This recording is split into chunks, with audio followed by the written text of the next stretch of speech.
اس وقت تک کامل ایمان والا ہو ہی نہیں سکتا، اس وقت تک مسلمان ہو ہی نہیں سکتا جب تک کہ میں اس کے بیٹوں سے، اس کے رشتہ داروں سے، اس کے خاندان سے اور سب لوگوں سے زیادہ میں عزیز نہ ہو جاؤں۔ اللہ کے رسول صلی اللہ علیہ وسلم نے ایک مرتبہ حضرت عمر رضی اللہ عنہ سے پوچھا، ایک مرتبہ اللہ کے رسول صلی اللہ علیہ وسلم سے حضرت عمر رضی اللہ عنہ سے پوچھا اللہ کے نبی نے کہ بتاؤ تم مجھ سے کتنا محبت کرتے ہو؟ انہوں نے کہا میں آپ سے اپنے بیٹوں سے زیادہ، رشتہ داروں کے زیادہ اور بیوی بچوں سے زیادہ آپ سے محبت کرتا ہوں۔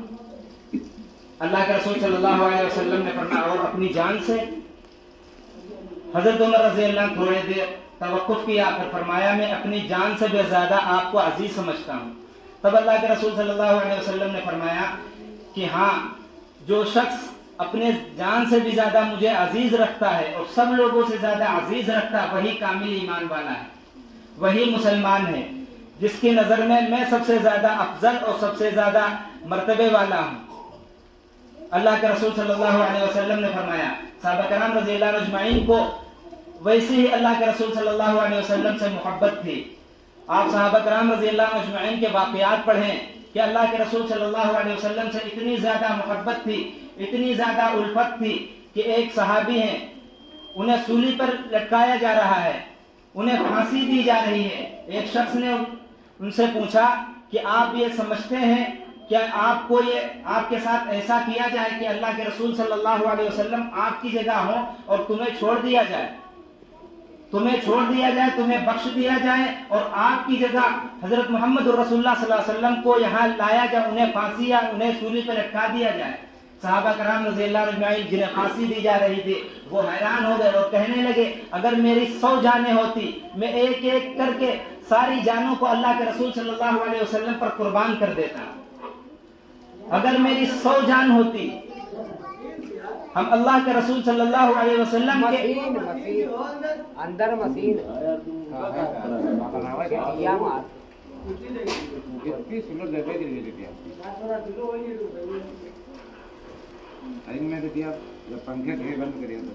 اللہ کے رسول صلی اللہ علیہ وسلم سے صحابی نے فرمایا کہ ہماری اگر 100 جانیں ہوتی تو رسول اکرم صلی اللہ علیہ وسلم پر میں قربان کر دیتا۔ میں یہ بھی نہیں چاہتا کہ اللہ کے رسول صلی اللہ علیہ وسلم کے پاؤں مبارک پر ایک کانٹا چبھے۔ صحابہ کرام رضی اللہ عنہ اجمعین کو اتنی محبت تھی اللہ کے رسول صلی اللہ علیہ وسلم سے کہ آپ کے ایک کانٹا بھی نہ چبھے، اگر ہماری 100 جانیں ہیں میں 100 جانوں کو قربان کرنے کے لیے تیار ہوں۔ تم دیکھو صدیق اکبر رضی اللہ عنہ اجمعین کو اتنا مارا گیا دین کے لیے، اللہ کے رسول صلی اللہ علیہ وسلم کے لیے۔ جب وہ مرنے کے قریب پہنچ گئے، جب انہیں ہوش آیا، سب سے پہلا جو سوال کرتے ہیں وہ مجھے میرے آقا کیسے ہیں، میرے نبی کیسے ہیں، اللہ کے رسول صلی اللہ علیہ وسلم کیسے ہیں؟ جب تک کہ میں ان سے ملاقات نہیں کروں گا، جب تک کہ میں ان سے بات نہیں کروں گا، تب تک میں اپنے اوپر کھانا پینے کو حرام سمجھتا ہوں۔ اس لیے ایمان کا حصہ ہے، ایمان کا جز ہے کہ ہم رسول اکرم صلی اللہ علیہ وسلم سے محبت کریں، ان کی اداؤں سے محبت کریں، ان کے اقوال سے محبت کریں، ان کے افعال سے محبت کریں، ان کے کردار سے محبت کریں۔ اس لیے ہمیں حکم دیا گیا ہے قل ان کان آباؤکم وابناؤکم واخوانکم وازواجکم وعشیرتکم واموال اقترفتموها۔ اللہ تعالیٰ نے قرآن مجید کے اندر فرمایا ہے کہ اے نبی سے کہہ دو قل ان کان آباؤکم وابناؤکم،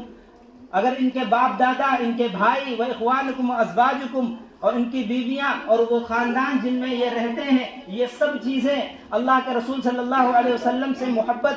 اگر ان چیزوں کی محبت اللہ کے رسول صلی اللہ علیہ وسلم سے زیادہ ہے تو یہ انتظار کرے۔ اس لیے ہمیں جو محبت کرنے کا جنہیں حکم ملا ہے، اطاعت کرنے کا جو حکم ملا ہے، وہ اللہ کے رسول صلی اللہ علیہ وسلم کی ذات ہے، اللہ کے رسول صلی اللہ علیہ وسلم کی ادا ہے۔ ہم ان سے محبت کریں، ہم ان کے دین پر قربانی دینے والے بنیں، ہم ان کے لیے محنت کریں، کوشش کریں، ہم دین سیکھیں۔ آج اللہ کے رسول صلی اللہ علیہ وسلم کے دین سے ہم دور ہیں، ہم مسجدوں سے دور ہیں، اللہ کے احکام سے دور ہیں، تو آئے دن ہم دیکھتے ہیں کہ اللہ کے رسول صلی اللہ علیہ وسلم کے خلاف کوئی غلط جملے استعمال کرتا ہے، کوئی اللہ کے رسول صلی اللہ علیہ وسلم کے خلاف بولتا ہے۔ ہم مسلمان دنیا کے اندر زندہ ہوں اور اللہ کے رسول صلی اللہ علیہ وسلم کے شان میں گستاخی کی جائے. ابھی کچھ دن پہلے ایک ملعون شخص نے، خبیث شخص نے اللہ کے رسول صلی اللہ علیہ وسلم کے خلاف بیان دیا، اللہ کے رسول صلی اللہ علیہ وسلم کے شان میں گستاخی کی. ہم کیسے مسلمان ہیں؟ ہم کیسے ایمان والے ہیں؟ ہم زندہ ہوں اور اللہ کے رسول صلی اللہ علیہ وسلم کی گستاخی کی جائے، اللہ کے رسول صلی اللہ علیہ وسلم پر انگلیاں اٹھائی جائیں.